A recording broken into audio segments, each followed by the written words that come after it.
দেখো আজকে আমাদের বাড়ি কি আয়োজন হচ্ছে তোমরা একটু গেস করে বলো তো। দেখো কত পেঁয়াজ ছাড়ানো হয়ে গেছে, আর ওই কড়াইয়ের এগুলো সমস্ত পেঁয়াজ ছাড়াবে দিদি, আর ওই এক বাটি রসুন সব ছাড়াবে। ও দিদি কি হবে এত পেঁয়াজ রসুন দিয়ে? হাঁসের মাংস হবে 10 কিলো। 10 কিলো হাঁসের মাংস?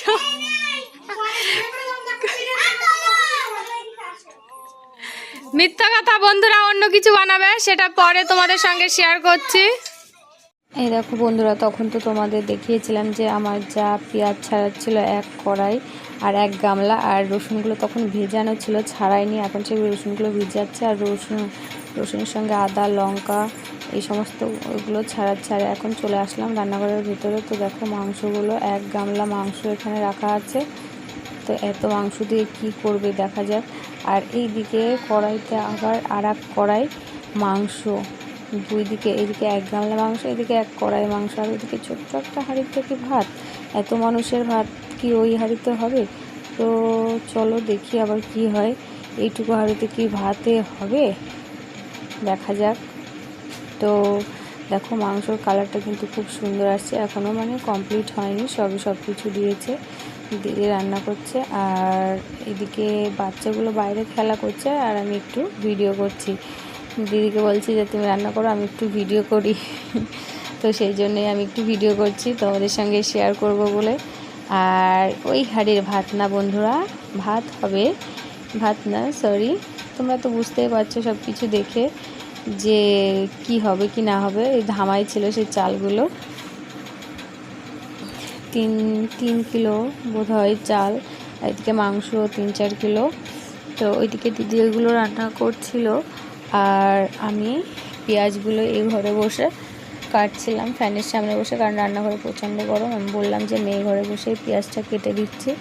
তো পেঁয়াজটা কাটছিলাম আর বলছিলাম যে আমার চোখ দিয়ে কেন জল বেরোচ্ছে না, পেঁয়াজ কাটলে তো জল বেরোয়, আর এতগুলো পেঁয়াজ কাটছে আমার চোখ দিয়ে জল কেন বেরোচ্ছে না, যদি জল বেরোতো আমি অন্য একটা ভিডিও শ্যুট করতাম। তো যাই হোক, জল বেরোচ্ছিল না চোখ দিয়ে, মানে পেঁয়াজটা ভেজানো ছিল, সেই জন্যে ঝাঁজটা উঠে গেছে, পেঁয়াজের অতটা ঝাঁজ নেই, অল্প স্বল্প ঝাঁজ হচ্ছে, মানে চোখটা ছলছল করছে কিন্তু জলটা বেরোচ্ছে না। তো পেঁয়াজগুলো আমি এদিকে কুচিয়ে দিচ্ছিলাম। তারপর দেখো এক থালা আবার কড়াইতে কত আছে, কখন শেষ হবে জানি না পেঁয়াজগুলো কোচানো। আর এদিকে আমার ননদ মশলাটা করছিল মিক্সচারে। তো বাবা, গরম তেল লঙ্কাগুলো দেখলেই কেমন তো ভয় লাগছে। তো আমার পেঁয়াজ কাটা অর্ধেকটা হয়েছে, পুরোটা এখনও হয়নি, পুরোটা হতে অনেকটাই টাইম লাগবে। তো মানে অনেকগুলো তো, অল্প হলে তো তাড়াতাড়ি হয়ে যেত, অতগুলো কাটা হয়ে গেছে আর এতগুলো বাকি রয়েছে দেখো বন্ধুরা। তো কি হবে, কি রান্না হবে সেটা তোমরা তো নিশ্চয়ই বুঝে গেছো, আর থাম্বনেলও দেখে নিশ্চয়ই বুঝতে পারছো যে আমি কি বলতে চাইছি। তো সবটাই তোমাদের সঙ্গে আমি শেয়ার করছি, একটু একটু করে, পুরোটুকু না পারলেও মানে কিছু কিছু করে তোমাদের সঙ্গে শেয়ার করার চেষ্টা করছি আমি। তো দিদি এই ঘরে, দিদির হাতে ওটা ঘি, এখন মনে হয় ঘিটা দেবে, আমি অত এই সম্বন্ধে আমি অত জানি না। তো যা যা দেখছি সেটাই তোমাদের সঙ্গে শেয়ার করছি। হ্যাঁ, ঘিটা দিয়ে দিল জলের মধ্যে, আর জলের মধ্যে ওগুলো এলাচ লবঙ্গ দারচিনি এইসব দিয়েছে। তো আর ওইদিকে আমার স্বর্ণ কান্না করছিল, তখনও ঘুম থেকে উঠেছিল, ও ওই জন্য কান্না করছিল। আমার ননদ একটা আম দিল, তাও থামছিল না, ওরা তো সারাদিন আমই খায়, তোমরা তো ওদের ভিডিও দেখেছো, আম খায় শুধু সারাদিন। তো তখনও খেতে চাইছিল না, ও আমার কোলে উঠবে বলছিল। তো আমি একটু কাজ করছিলাম, সেই জন্য আর ওকে নিতে পারিনি। তো শেষ পর্যন্ত রান্না টান্না হয়ে গেছে। এখন তোমরা দেখো কি হলো, এটা রান্না, এটা হয়ে গেছে এখন বিরিয়ানি। তো রান্না কমপ্লিট। তো দেখো বন্ধুরা, আমাদের জনসংখ্যা আজকে এতই বেশি হয়েছে যে ধামাই করে বিরিয়ানিটা বানাতে হয়েছে, মানে হাঁড়িতে এটা হবে না, সেই জন্য এটা ধামাই করে বানিয়েছে। কেউ কি এখনও খেয়েছো ধামার বিরিয়ানি? যদি কেউ খেয়ে থাকো অবশ্যই কিন্তু আমাকে কমেন্ট করে জানিও, আর যারা চ্যানেলে নতুন আছো তারা কিন্তু চ্যানেলটিকে সাবস্ক্রাইব করে দিও, আর পাশে থেকো লাইক কমেন্ট শেয়ার করতে কিন্তু ভুলবে না। আমাদের নতুন নতুন ভিডিও দেখার জন্য কিন্তু তোমরা সবাই চ্যানেলটিকে সাবস্ক্রাইব করে রাখবে। আর দেখো দিদি কেমন করে তুলছে, মানে গরম তো, এক্ষুনি হয়েছে রান্নাটা করা। তারপরে এইদিকে সবাই খেতে বসে গেছে। ওইটা দাদা, ববি, তুলি, আর মাঝখানে একটা রকি, জলি, মৃন্ময়ী,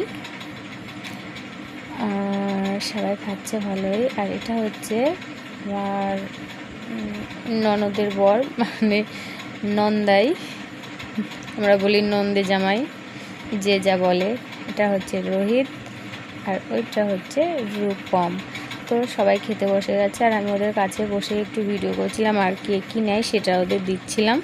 তো সবার প্রায় খাওয়া শেষ মুহূর্তে, আর রূপম ওইগুলো দেখাচ্ছে। হচ্ছে এরা দুজন হচ্ছে এমসি স্ট্যান্ডের ফ্যান। এরা ভীষণ, মানে এরা বলতে রূপম বেশি, রোহিত একটু কম। তো রূপম সব সময়ের জন্যই এমসি স্ট্যান্ড ওর মনে প্রাণে সব সময়ের জন্য থাকে। তো সেই জন্যই ওরকম দেখাচ্ছে ও। আর রকি এদিকে হাসছে, আমি বলছি আর কি, বলছে না বিরিয়ানি নেওয়ার কথা বলছিলাম, ও আর নেবে না। তো সবাই খাচ্ছে ভালোই, ওরা বলছে খুব ভালো হয়েছে বিরিয়ানিটা। আমার যা রান্না করেছে আজকে বিরিয়ানিটা তোমাদের তো দেখালাম। তো তুলি খাচ্ছে, তুলিরও ঘুম পেয়ে গেছে, কারণ রাত আজকে অনেক হয়ে গেল খাওয়া দাওয়া করতে। এত রাত তো আমাদের হয় না, মানে তাড়াতাড়ি খাওয়া দাওয়া সেরে ঘরে চলে আসা হয়, সে যে যখন ঘুমোয়। তো এদের খাওয়া দাওয়া এখন কমপ্লিট হয়ে গেল।